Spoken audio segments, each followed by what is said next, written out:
Welcome once again to Lehto's Law. Here's Steve Lehto. Larry tipped me off to a story out of California, and many people know that California actually sets standards for cars, and they're allowed to do that by the federal government because of air quality situations.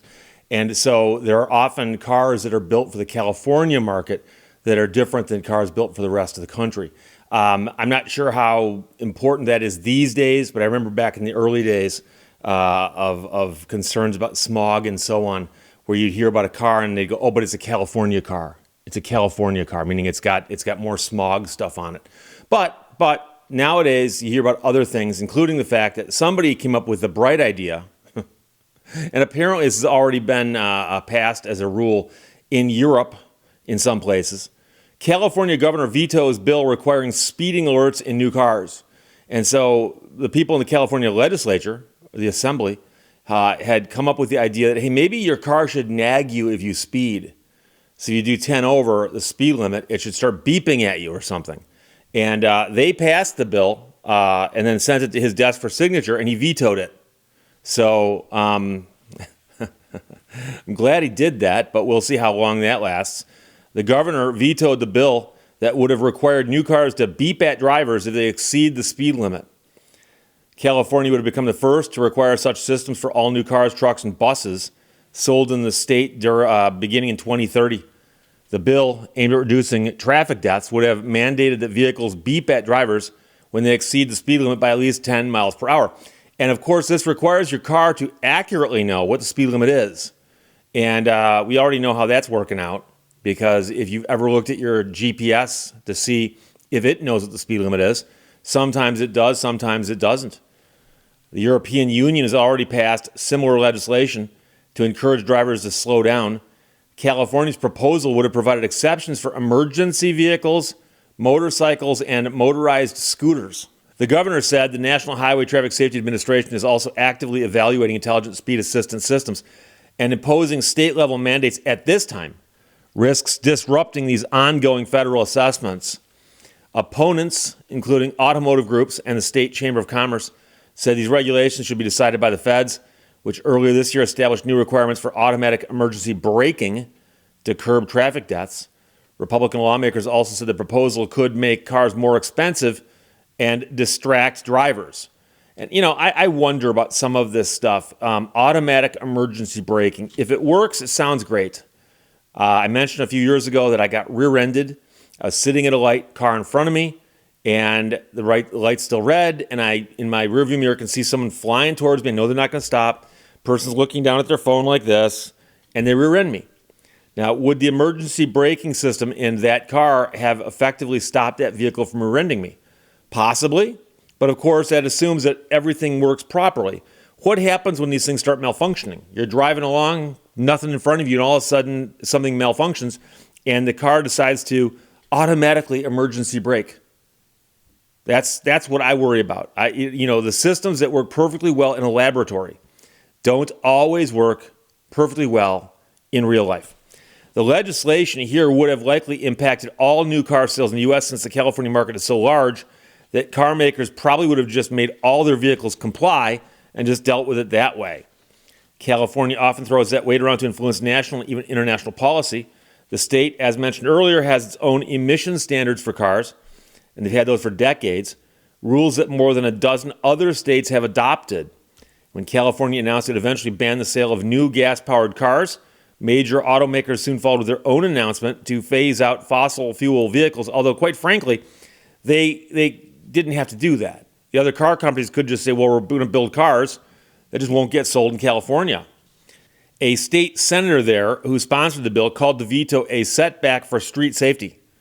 California should have led on this crisis, as Wisconsin did in passing the first seatbelt mandate in 1961. Instead, this veto resigns Californians to a completely unnecessary risk of fatality. The speeding alert technology known as intelligent speed assistance uses GPS to compare a vehicle's pace with a data set of posted limits. If the car exceeds that, the system emits a single brief visual and audio alert at 10 miles per hour or over. The proposal would have required the state to maintain a list of posted speed limits and it's likely that those would not include local roads or recent changes, which would result in conflicts. Technology has been used in the U.S. and Europe for years. Starting in July, the European Union will require all new cars to have the technology, although drivers would be able to turn it off.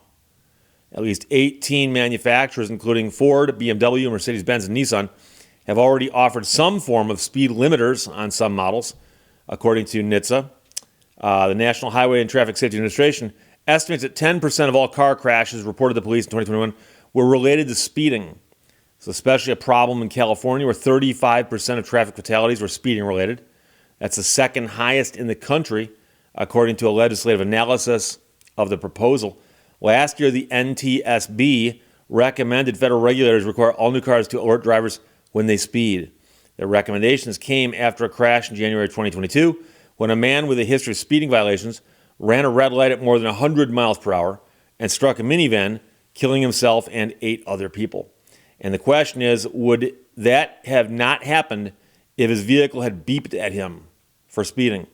And so I remember the brouhaha that came about when they said your car is going to beep at you if you do not fasten your seatbelt.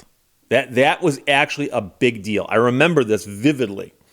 And so I remember the first few times I got in cars that had that chime, as they called it, and your car's chiming at you, ding, ding, ding, and you're looking around because you know that the car thinks something is wrong.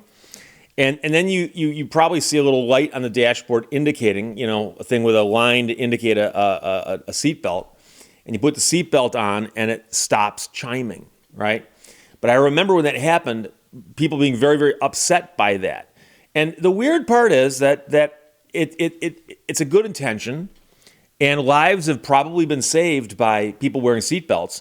But I also remember people going to great lengths to do things like shut that chime off.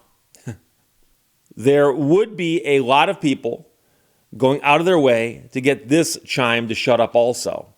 And so I just don't know how much that would affect people, because if they make it too annoying, either people would slow down or they'd figure out how to make that thing go away.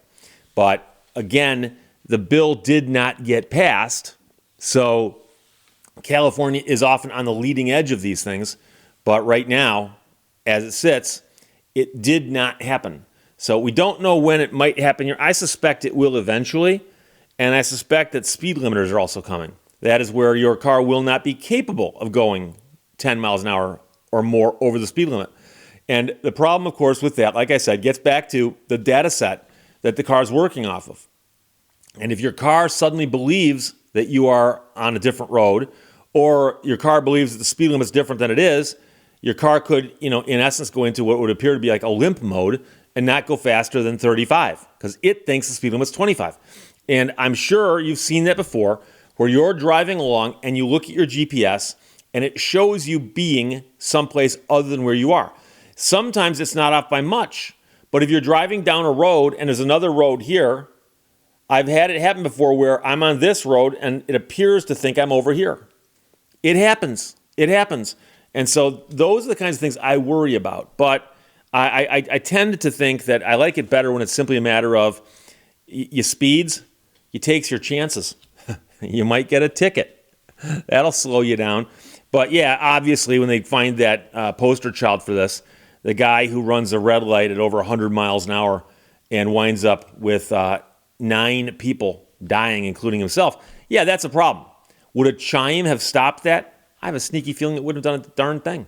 But there you go. California Governor vetoes bill requiring speeding alerts in new cars. That's from the Associated Press. Larry sent it. Thanks a lot. Questions or comments, put them below. Let's talk to you later. Bye-bye. Thank you for watching Lehto's Law. Why is the word abbreviation so long?